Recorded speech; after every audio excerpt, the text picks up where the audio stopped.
بسم اللہ الرحمن الرحیم الحمد للہ نحمده ونستعینه ونستغفره ونؤمن به ونتوکل علیہ ونعوذ باللہ من شرور انفسنا ومن سیئات اعمالنا من يهده اللہ فلا مضل له ومن يضلله فلا هادی له ونشهد أن لا إله إلا الله وحده لا شريك له ونشهد أن سيدنا ومولانا محمدا عبده ورسوله صلى الله عليه وعلى آله وأصحابه وبارك وسلم تسليما كثيرا كثيرا أما بعد فأعوذ بالله من الشيطان الرجيم بسم الله الرحمن الرحيم الحج اشہر معلومات فمن فرض فیہن الحج فلا رفث ولا فسوق ولا جدال فی الحج وما تفعلوا من خیر یعلمہ اللہ وتزودوا فإن خیر الزاد التقوى واتقون یا اولی الالباب لیس علیکم جناح ان تبتغوا فضلا من ربکم فإذا أفضتم من عرفات فاذكروا الله عند المشعر الحرام واذكروه كما هداكم وإن كنتم من قبله لمن الضالين ثم أفيضوا من حيث أفاض الناس واستغفروا الله إن الله غفور رحيم صدق الله العظيم قابل احترام بھائیو دوست بزرگوں، آج کا دن جو ہے وہ عرفہ کا دن ہے۔ تو عرفہ کے دن میں ایک مجمع مسلمانوں کا وہ ہے جو عرفات کے میدان میں ہے، اور ایک بہت بڑا مجمع مسلمانوں کا وہ ہے جو دنیا کے مختلف ملکوں میں ہے، عرفات پہنچ نہیں سکا۔ تو ان دونوں کے بارے میں کیا حکم ہے، کیا کرنا چاہیے، یہ میں سمجھانا چاہتا ہوں کہ ابھی ایک مجمع، بہت بڑا مجمع تو وہ نہیں ہے، 10 لاکھ ہے 20 لاکھ ہے جو اس وادی میں ہے، اور بہت بڑا مجمع ہے جو اس وادی میں نہیں ہے لیکن ہے مسلمان، بھی ان کی بھی خواہش ہے کہ اس وادی میں پہنچے، عرفات میں پہنچے۔ تو ہمارے سلف صالحین کا یہ معمول رہا ہے کہ عرفات کے دن وہ اپنے آپ کو خیالی طور پر عرفات میں سمجھتے تھے، خیالی طور پر کہیے کہ بھی جو ہے وہ ایسا ہی سمجھتے تھے گویا کہ میں اللہ کے سامنے حاضر ہوں، دعا کر رہا ہوں، چونکہ اللہ تو وہاں بھی ہے، اللہ تو یہاں بھی ہے، دعا تو اللہ تعالیٰ سب جگہ سنتا ہے، بس البتہ یہ ہے، اس کی مثال ایسی ہے ہوائی جہاز کے سفر کی، کہ ہوائی جہاز کے سفر کے اندر بعض لوگ جو ہے وہ VIP ہوتے ہیں جو اگلی سیٹوں پر بیٹھتے ہیں، فرسٹ کلاس میں بیٹھتے ہیں، اور کچھ لوگ وہ ہوتے ہیں جو پیچھے بیٹھتے ہیں۔ منزل پر دونوں پہنچتے ہیں، کہ منزل پر دونوں پہنچتے ہیں، یہ نہیں ہے کہ وہ لوگ پہلے پہنچتے ہیں یا بعد میں پہنچتے ہیں، یہ نہیں، خدا نخواستہ حادثے کا شکار ہو کبھی فلاں وہ فرسٹ کلاس والے بچ گئے اور جو سیکنڈ کلاس میں تھے وہ مر گئے، ایسا نہیں ہوتا۔ تو اللہ سب کی سنتا ہے، لیکن وہ VIP لوگ ہیں، اور حج کا فریضہ اللہ نے ایسا بنایا کہ اللہ نے بلایا وہاں پر، یہاں آؤ، نماز تو ہر جگہ پڑھ لو، آپ روزہ ہر جگہ رکھ لو، خیرات ہر جگہ کر لو، آپ بلایا اسپیشل، اور زندگی میں ایک مرتبہ بلایا، جس فرض ہو جائے فمن فرض فیہن الحج فلا رفث ولا فسوق ولا جدال فی الحج، پر ایک جملہ کہہ دیا وما تفعلوا من خیر یعلمہ اللہ، جو بھی تم خیر کا کام کرو گے ہم جانتے ہیں کیا کرتے ہو تم۔ تو آج کا دن غفلت میں نہیں گزارنا،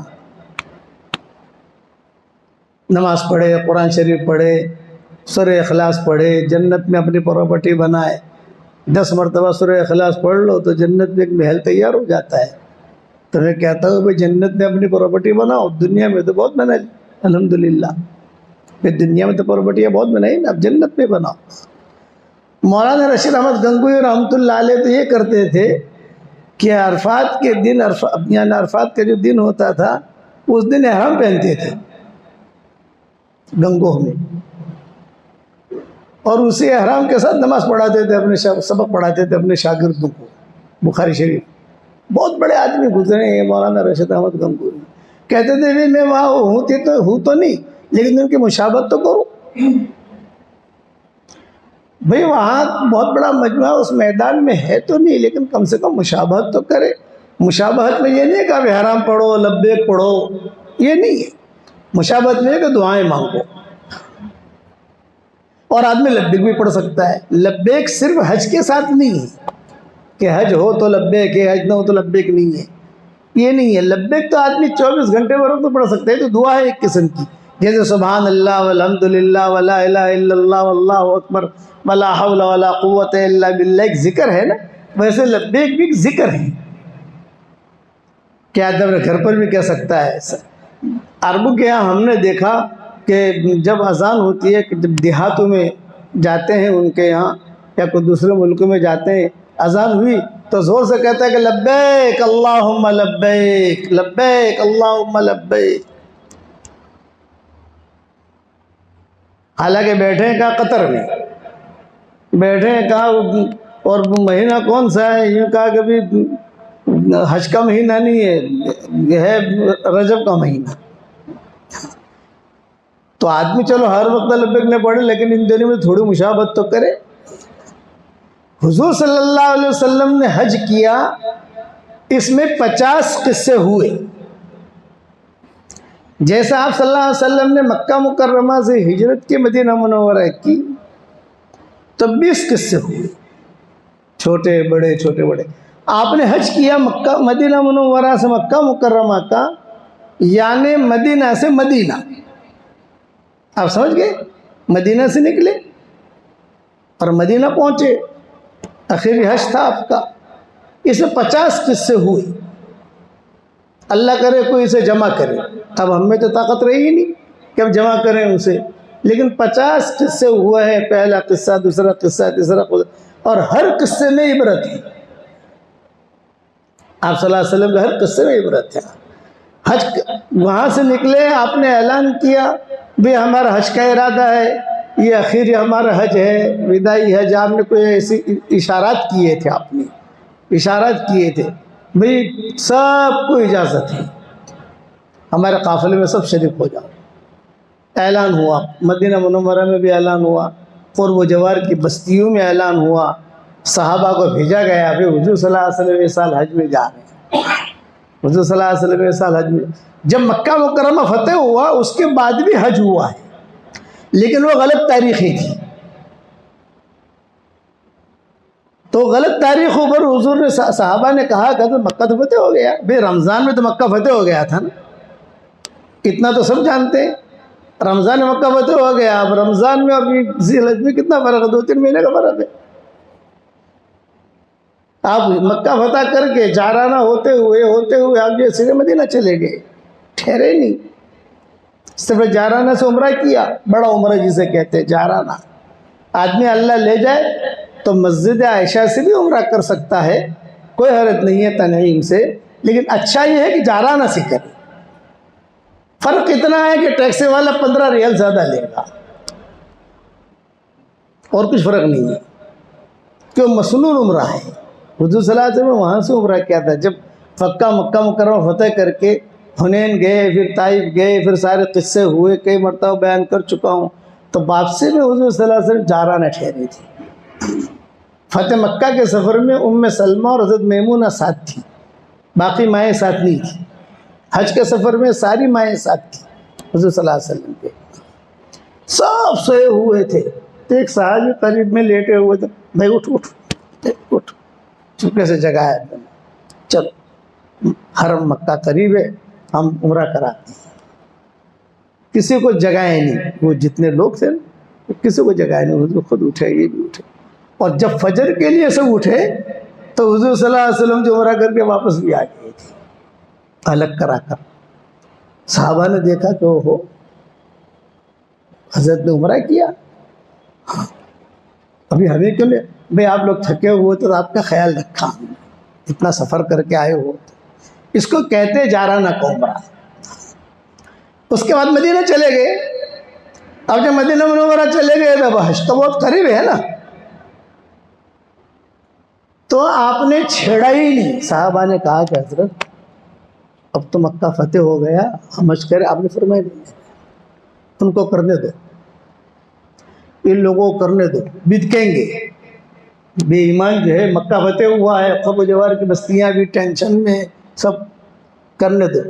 جب صحیح تاریخ آئے گی پھر وہ تاریخیں بھی صحیح نہیں تھی. جب صحیح تاریخ آ گئی 9 ذی الحجہ کی, اس تاریخ پر آپ نے جو اعلان کر دیا کہ اب ہم حج کریں, ہمارے ساتھ جو چلنا چاہے چلے. بہت بڑا قافلہ, جماعتیں بنا دی لوگوں نے. 15 آدمی کی ایک جماعت, 20 آدمی کی ایک جماعت, 25 آدمی کی ایک جماعت, ایک گھرانے کی جماعت, اور حضور کے ساتھ سفر شروع ہوا. اب میں نے کیا کہا, مدینہ سے مدینہ حج کا سفر 50 قصے. کتنے قصے بھائی؟ 50. میرے دل میں آتا ہے کہ کبھی کبھی میں نمبر 1 لکھوں کتاب میں, number 1, number 2, number 3, number 4, number 5. بہت قصے ہوئے. ہوتے ہوتے ایک جگہ پر جب پہنچے حضور صلی اللہ علیہ وسلم, تو وہاں پہنچ کر سارے صحابہ نے اپنے اپنے ڈیرے لگائے. اور یہ حج کے سفر میں ہوا یہ قصہ. سب نے جو ہے ڈیرے لگائے, اور ڈیرے لگا کر سب نے کھانا پکانا شروع کیا. اس وقت میں اجتماعی کھانا نہیں بنتا تھا. جس ہمارے یہاں اجتماعات میں جوڑوں میں اجتماعی کھانا بناتے ہیں, اور اجتماعی کھانا بنا کر یا تو ٹکٹ لیتے ہیں یا بغیر ٹکٹ کے لوگوں میں اعلان کر دیتے ہیں بھی آ جاؤ کھانے کے. جو حج کے سفر میں حضور نے ایسا نہیں کیا. جو ٹولیاں تھیں وہ ٹولی خود اپنا کھانا بناتی تھی. تو حضور کی ٹولی حضور صلی اللہ علیہ وسلم کے ساتھ کون تھے؟ مائیں تھی, صدیق اکبر تھے, حضور کے رشتہ دار حضرت ابوبکر وغیرہ تھے. اتفاق ایسا ہوا کہ سب نے کھانا پکانا شروع بھی کیا, کھانا کھا بھی لیا, اور حضور صلی اللہ علیہ وسلم بھوکے بیٹھے تھے. ابوبکر بھی بھوکے بیٹھے ہیں. بھائی سب کے کھانے بھی پک گئے, سب نے کھانا بھی کھا لیا, اور سب جو ہے ابھی آرام میں بھی چلے جائیں گے. آپ حضرت نے کھانا نہیں کھایا؟ آپ نے فرمایا نہیں بھی ہم نے تو کھانا نہیں کھایا, ہماری اونٹنی چوری ہو گئی. اونٹنی تھی حضور کی, اس پر سامان تھا سارا کھانے کا, وہ اونٹنی بھاگ گئی. تو علماء نے لکھا ہے کبھی کبھی حج کے سفر میں سامان بھی چوری ہوتا ہے, کہ حضور کی اونٹنی چوری ہو گئی تھی, بھاگ گئی تھی, گم گئی. صحابہ نے کہا کہ وہ ہو بھئی آپ کی اونٹنی چلی گئی اور ہم سارے کے سارے پھر کیا کام کے ہیں. بھئی اگر آپ کی اونٹنی بھاگ گئی ہے کہیں, بھئی دوڑو یہاں دوڑو یہاں دوڑو, ڈھونڈو کہاں ہے حضور کی اونٹنی. اور ذمہ داری تھی وہ اونٹنی کی حضرت ابوبکر کے غلام کی. وہ تھا تھوڑا سا سست, یہ پتہ نہیں کہ حضور کا سامان ہے سارا اس کے اوپر, مائیں بھوکے بیٹھی ہیں. تو صحابہ نے کہا کہ حضرت ہم آپ کے لیے ہماری اونٹنیاں تو ہیں, آپ کے لیے کھانا بناتے. آپ نے فرمایا نہیں, تم کھانا مت بناؤ, کھانا بھی بناؤ گے لیکن ہم کو تو سفر کے لیے ابھی حج تک پہنچنا ہے نا, تو اٹھنے کی تو ضرورت پڑے گی ہم کو. یہ تو حج کے سفر میں کبھی کوئی سامان گم ہوتا ہے, لیکن جان بوجھ کر آدمی سامان گم نہ کرے کہ جان بوجھ کر گم کر رہا ہے. نہیں, اتفاقاً ہو جائے تو وہ سنت پر عمل ہو گیا. یہ اتفاقاً ہوا. تو حضور صلی اللہ علیہ وسلم نے احرام کی حالت میں تھے, ابوبکر بھی احرام کی حالت میں تھے. فتح مکہ کے موقع پر احرام کی حالت میں نہیں تھے. آپ نے فرمایا بھی مکہ جا رہے ہیں لیکن احرام مت پہننا, اس لیے کہ وہاں تو غزوہ ہے, پتہ نہیں کیا ہوتا ہے. جب 3 دن ہو گئے تو پھر آپ نے اعلان کر دیا کہ بس 3 دن کے لیے اللہ نے میرے لیے مکہ حلال کیا تھا, اب یہ مکہ حرم ہے اور قیامت تک حرم رہے گا. یہ آپ نے اعلان کیا, اب قیامت تک یہ حرم رہے گا. کوئی بھی یہاں آئے گا تو احرام پہن کر آئے گا. بغیر احرام کے نہیں. اور حج کے موقع پر سب احرام میں تھے. تو صحابہ نے ڈھونڈا یہ بھاگا یہاں بھاگا یہاں بھاگا. تو دور ایک درخت تھا, اس درخت کی ٹہنی سے اس کی نکیل جو ہے وہ چپک گئی تھی, اٹک گئی تھی. تو اٹھنی بھاگ نہیں سکی, وہ تو بھاگ رہی تھی. پھر بھاگتے بھاگتے اس کی نکل جو ہے تو وہیں کھڑی رہی. وہ صاحب جو لے کر آئے, حضور صلی اللہ علیہ وسلم بیٹھے ہوئے تھے اور بھوک میں تھے, ساری مائیں بھی بھوک میں تھی. دیکھا تو فرمایا کہ ہو اچھا الحمدللہ ہماری اٹھنی آ گئی. تو ہماری اٹھنی ابو بکر کا جو غلام تھا نا, وہی لے کر آ رہا تھا. جب وہ آیا تو صدیق اکبر کو غصہ آ گیا, سب کے سامنے ایک تھپڑ مارا. حضور بھی بیٹھے ہوئے سب سارے صاحب, ایک تھپڑ سب کے سامنے مارا احرام کی حالت میں. فتبسم رسول اللہ صلی اللہ علیہ وسلم, حضور صلی اللہ علیہ وسلم ہنس پڑے اور فرمایا دیکھو بھی محرم کو مارتا ہے. وہ بھی تو احرام میں تھا, وہ مشرک تو تھا نہیں, وہ تو مسلمان تھا. دیکھو بھی محرم کو مارتا ہے. ایک قصہ یہ ہوا. اب جہاں آہستہ اب تو اٹھنی آ گئی, اٹھنی پہنچ گئی, سارا سامان تھا. جلدی جو ہے کھانا پکایا, صحابہ نے بھی ساتھ دیا, حضور صلی اللہ علیہ وسلم بھی کھایا, ماؤں نے بھی کھایا. اگلا سفر شروع ہوا. مکہ مکرمہ پہنچے, وہاں جا کر عمرہ کیا, وہاں جا کر آرام کیا. وہاں جا کر حضرت علی اور فاطمہ کی لڑائی ہو گئی. مسا ہے نا جیسا عمرہ کرتے ہیں, ان میں کو تھوڑی سی انبن ہو گئی. حضور کو پتا قصہ ہوا, یہ کسی جگہ سے آ رہے تھے, حضرت فاطمہ حضور کے ساتھ جا رہی تھی. کچھ قسم کا لمبا قصہ, میں نے کہا نا 50 قصے ہوئے ہیں. اب 50 قصے 10 منٹ میں بیان نہیں کر سکتے ہم. حضور نے کبھی سمجھا ابھی احرام کی حالت میں ہو, اسی لیے کہا فلا رفث ولا فسوق ولا جدال فی الحج. ہو گیا معاملہ, ختم ہو گیا. اب مینا کے لیے گئے, 8ویں تاریخ کو مینا, آج وہاں 9ویں تاریخ ہے. مینا جب گئے تو حضور صلی اللہ علیہ وسلم نے 5 نمازیں پڑھی. ظہر کے وقت پہنچ گئے, ظہر, عصر, مغرب, عشاء, فجر. اس کو یوم الترویہ کہتے ہیں کہ مینا جو ہے وہ اہم دن ہوتا ہے. یہ پہلا دن ہے. قران کا حج تھا حضور صلی اللہ علیہ وسلم کا, حج اور عمرہ دونوں ساتھ کیا تھا. افضل حج یہ ہے کہ آدمی قران کرے. تمتع بھی کر سکتا ہے, یہاں سے آدمی جاتا ہے, قران کا وقت نہیں ہوتا ہے, احرام لمبے وقت تک باندھنا پڑتا ہے, تو آدمی کو ذرا بھاری پڑتا ہے. سوچتا ہے کہ بھی تھوڑا فریش ہو جاؤں, تھوڑا یہ کر لوں, نہا لوں, سب ٹھیک ٹھاک کر لوں, پھر حج کے لیے نیا احرام پہن. اب مینا میں حضور صلی اللہ علیہ وسلم اور سارا مجمع بیٹھا ہوا, کل عرفات ہے, ان کے اعتبار سے سمجھا رہا. اور حضور صلی اللہ علیہ وسلم کا حج بھی جمعہ کے دن ہی ہوا تھا, جیسا آج جمعہ کا دن ہے عرفات کا, یہ آج کا دن تھا, یہ سمجھ لو آپ. تو رات تھی, رات میں حضور یعنی شب جمعہ میں حضور نے بیان کیا حج میں یہ ہوگا, حج میں یہ ہوگا, یہ ہوگا, یہ ہوگا, جو بھی احکامات تھے. اتنے میں ایک سانپ آ گیا, بیٹھے ہوئے تھے, سانپ آ گیا. عام طور سے پہاڑیاں جو ہوتی ہیں ان میں سانپ نہیں ہوتے, جھاڑیوں میں ہوتے ہیں. عام طور سے اللہ کا نظام, اللہ نے ایسا بنا, اور سانپ اپنی موت مرتا بھی نہیں ہے. سانپ اپنی موت نہیں مرتا, جیسے جانور اپنی موت مر جاتے ہیں نا. گدھا ہے, بیمار ہوا, ایسا کر مر گیا. کہ کتا ہے, بیمار ہوا, کوئی بیماری لے کے کڑ گیا, خود مر گیا. سانپ کو جو ہے وہ اپنی موت نہیں مرتا, وہ اس کو کوئی مارے تو مرتا ہے. جیسے کسی نے مارا تو مر جائے گا, لیکن اپنی موت نہیں مرتا. اور پہاڑیوں میں وہ نہیں ہوتا زیادہ, اسی لیے اس کا نام رکھا گیا حیہ, زندہ. یہ بڑی بڑی کمپنیاں ہوتی ہیں, آپ نے دیکھی ہوگی امریکہ کے, اس میں وہ سانپ کا نشان رکھتے ہیں. وہ سانپ کا نشان کیوں رکھتے ہیں کہ سانپ نہیں مرتا تو ہماری کمپنی بھی نہیں مرے گی, یہ مقصد ہوتا ہے ان کا. سانپ آ گیا. اب جو سانپ آیا تو سارا مجمع کھڑا ہو گیا. افراتفری. جتنے بھی حاجی کون تھے؟ حضور صلی اللہ علیہ وسلم کے ساتھ جو لوگ تھے وہی تھے، عورتوں کو تھا نہیں.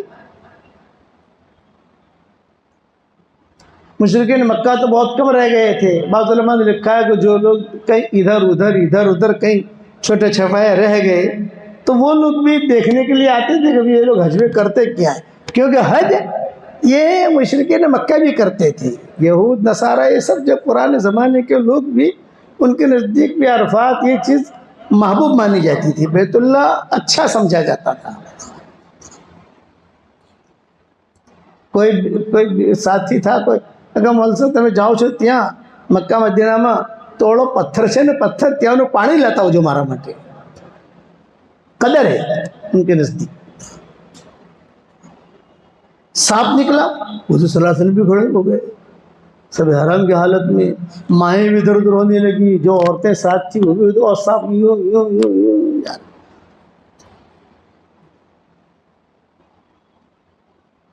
اور اسی رات میں والمرسلات نازل ہوئی قرآن کی سورت والمرسلات عرفا. پوری سورت یہ مینا میں نازل ہوئی، یعنی جو رات گئی ہے ہمارے ابھی تو عرفات ہے، جو رات گئی اس رات میں والمرسلات نازل ہوئی. حدیثوں میں آتا ہے سانپ، اور جو سانپ نکلا تو لوگ پریشان ہوئے، کون مارے اس کو، کون بھگائے. تو عبداللہ بن مسعود تھے، یہ دبلے پتلے تھے، وہ سانپ کی طرح ہی دوڑتے تھے. موٹا آدمی بھاگ نہیں سکتا لیکن دبلا پتلا آدمی. انہوں نے سانپ کا مقابلہ کیا عبداللہ بن مسعود نے، اور خوب دوڑے اس کے پیچھے پیچھے. حضور صلی اللہ علیہ وسلم بھی جو دیکھ رہے، یہ کھڑے ہو کے دیکھ رہے ہیں کیا مارے ہوئے، اور حضور کو یہ فکر کہ کہیں یہ پلٹ کر عبداللہ بن مسعود کو ڈنک نہ مارے. سانپ کو جب ستایا جاتا ہے تو پریشان کرتا ہے، تو ستاؤ نہیں تو نکل جائے گا، خامخواہ پریشان نہیں کرے گا. یہ بھی ہوا کوئی جنت تو نہیں ہے، مینا میں آ گیا اور نبی کی موجودگی میں آ گیا، یہ بھی تو ہے نا. بے نبی کی موجودگی میں آ گیا تو سکتا جنت بھی ہو، حج کرنے کے لیے آیا ہو. تو عبداللہ بن مسعود پیچھے پیچھے، وہ سانپ آگے آگے، اور حضور صلی اللہ علیہ وسلم یوں ساری مائیں جو کھڑے کھڑے بھی دیکھ رہی کیا. یہاں تک کہ کوئی غار آیا، اس غار کے اندر کوئی سوراخ تھا، اس سوراخ میں وہ سانپ داخل ہو گیا. عبداللہ بن مسعود دوڑے تھے نا بہت، بیٹھ گئے تھوڑی دیر کے لیے، اور پھر جب سنبھلے تو واپس آئے تو حضور نے ایک جملہ کہا، چلو بھی اللہ کا شکر ہے سانپ کے شر سے تم بچ گئے اور تمہارے شر سے سانپ بچ گیا. بے سانپ کے شر سے تم بچ گئے، کسی ایک کو بھی ڈنک مارتا تو سارا قافلہ پریشان ہوتا نہیں ہوتا، اور ڈنک مارتا مارتا نکل جاتا. وہ سانپ کے شر سے تم بچ گئے اور تمہارے شر سے سانپ بچ گیا. اب حضور صلی اللہ علیہ وسلم عرفات گئے. میں نے کہا 50 قصے ہوئے ہیں، ایک قصے بیچ میں چھوڑ رہا ہوں. عرفات میں حضور اکرم صلی اللہ علیہ وسلم، عرفات کے 9 تاریخ کے روزے کی بہت فضیلت ہے. بار بار حضور کہتے تھے 9 تاریخ کے روزے کی فضیلت ہے، 9 تاریخ کے روزے کی فضیلت ہے. اب ہمارے یہاں کے لوگوں کو اشکال کیا ہوتا ہے، مولانا 9 تاریخ آج عرفات کا دن ہے تو آج کا ہم سمجھے، اور اپنے یہاں 9 تاریخ کل ہے تو کہاں کا سمجھے. تو میں ان کو جواب دیتا ہوں، جہاں آپ ہو اور وہاں جو 9 تاریخ ہے وہ آپ کا عرفات ہے. بس سیدھی سیدھی بات، لمبی چوڑی بحثوں میں نہیں جانا. آپ جون سے ملک میں ہو اور جون سے ملک میں 9 تاریخ سیٹ ہو رہی ہے، اس دن روزہ رکھ لو. تو حضور صلی اللہ علیہ وسلم نے بہت کیا، یعنی بہت فضیلت بیان کی تھی. ہاں، اور اگر کسی کو سب سیٹ کرنا ہے، سب کچھ اپنے، تو 3 دن کا روزہ رکھ لے. مثلا جمعرات، جمعہ سے نہیں چاہے، یہ ٹائم کے اعتبار سے صرف جمعہ کے دن کا روزوں کو منع کیا گیا ہے. صرف جمعہ کے دن کا روزہ حدیث میں منع آتا ہے. جمعہ کے دن کا ایک اکیلا روزہ مت رکھو، ملا کے رکھو، جمعرات، جمعہ، سنیچر، یا جمعہ، سنیچر، اتوار، سیٹ کر کے رکھو، اکیلا نہیں. تو حضور صلی اللہ علیہ وسلم بہت فضیلتیں بیان کی تھی. صحابہ تشویش میں تھے کہ یار روزے سے ہیں کہ نہیں ہے, عرفات میں روزہ ہے کہ نہیں ہے, عرفات میں روزہ ہے کہ نہیں ہے. اور شرماتے تھے کہ نبی سے پوچھے کیسے, ماؤں سے کیسے پوچھیں, ہر آدمی دعا میں مشغول ہے, نماز میں مشغول ہے. تو ام فضل تھی, یہ حضرت عباس کی اہلیہ تھی, حضور صلی اللہ علیہ وسلم کی چچی تھی. خود نے دیکھا جو لوگ بہت پریشان ہیں. کیوں پریشان؟ بھائی حضور روزے سے ہے کہ نہیں, ہمیں اتنی انکوائری کرنی ہے اور کچھ نہیں. میں ترتیب دیتی ہوں. تو خیمے میں گئی, اور خیمے حضور صلی اللہ علیہ وسلم اٹھنی پر تھے. خیمے میں گئی, خیمے میں جا کر پیالے میں دودھ لے کر آئی, اور حضور صلی اللہ علیہ وسلم کے سامنے یوں پیش کیا. چچی تھی تو حضور صلی اللہ علیہ وسلم نے دودھ لیا اور سارے مجمع کے سامنے حضور نے دودھ پیا. تو سارا مجمع سمجھ گیا کہ حضور صلی اللہ علیہ وسلم روزے سے نہیں ہیں. بہت دعائیں مانگی, بہت دعائیں مانگی, امت کے لیے دعائیں مانگی, اور لمبی دعا حضور صلی اللہ علیہ وسلم نے جو وہاں مانگی ہے, سب سے لمبی دعا وہی مانگی ہے عرفات کے میدان میں. سورج غروب ہو گیا, اب مزدلفہ جانا ہے. میں نے کئی قصے چھوڑ رہا ہوں پیچھے, میں نے کہا تھا نا 50 قصے ہیں. اب عرفات جانا ہے, جب عرفات جانا ہے تو کچھ لوگ آئے, اور ان لوگوں نے 1 منٹ کہا, باغی صاحب آپ بیٹھو, فکر مت کرو, آپ کی مضمون تھوڑا پورا کر لو, یہ مضمون کہاں سننے ملے گا تم کو, لمبا نہیں کریں گے, فکر مت کرو آپ. تو صحابہ نے کہا کہ حضرت سورج غروب ہو گیا, مزدلفہ چلے. آپ نے فرمایا بھائی ٹھہرو, جیسے بانگی صاحب کو کہا ٹھہرو, اس نے کہا ٹھہرو ٹھہرو. پھر آئے وہ لوگ, حضرت سورج غروب ہو گیا چلے مزدلفہ, ٹھہرو ٹھہرو. تیسری مرتبہ آئے, حضرت سورج غروب ہو گیا چلے مزدلفہ. آپ نے جواب دیا, بھائی میرا ایک ردیف ہے, میری اونٹنی پر بیٹھا ہوا ہے, وہ کہیں گیا ہوا ہے, جب تک وہ نہیں آتا میں کیسے چلوں, اس کو آنے دو. اتنے میں اسامہ آئے, حضرت اسامہ, یہ قبول صورت نہیں تھے.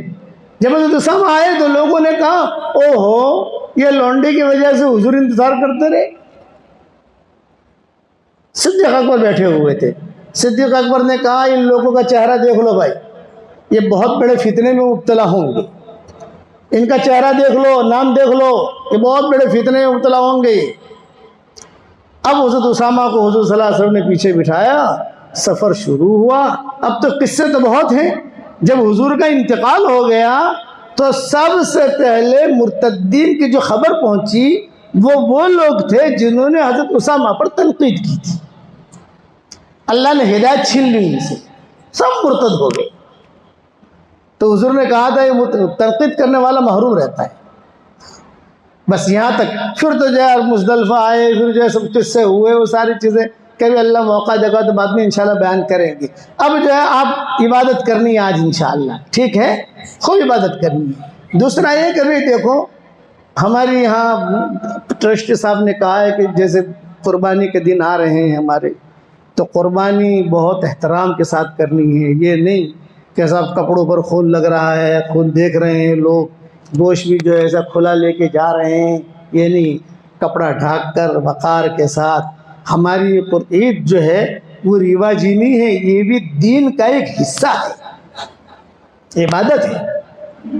تو عبادت کو عبادت کے طریقے پر کرو. کوئی ایسا کام نہ ہو جس سے کسی کے دل کو تکلیف پہنچے. وقار کے ساتھ. کسی جگہ جیسے قربانی کرتے بھی ہیں تو پردے کے ساتھ گوشت بھی لے جا رہے ہیں. خاص طور سے آدمی جب اس قربانی کرتا ہے تو کپڑوں پر جو ہے تھوڑا کچھ نہ کچھ خون تو لگ ہی جاتا ہے. بھائی باہر کیوں نکل رہے ہو ایسے کپڑے پہن کر, آپ کپڑے بدل لو پھر نکلو. وقار کے ساتھ کرو گے انشاءاللہ بھائی, اللہ ہم سب کو عمل کرنے کو توفیق عطا فرمائے. آج کے دن میں جتنا ہو سکے سورہ اخلاص پڑھو, درود شریف پڑھو, لا الہ الا پڑھو. ایک دعا پڑھ لو جو ہر نبی نے پڑھی ہے, لا الہ الا اللہ وحدہ لا شریک لہ لہ الملک ولہ الحمد وہو علی کل شیء قدیر. حدیثوں میں آتا ہے اس جملے میں ہر نبی کا نور موجود ہے.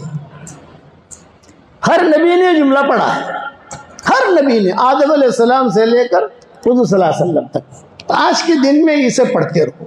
اللہ ہم سب کو عمل کرنے کی توفیق عطا فرمائے.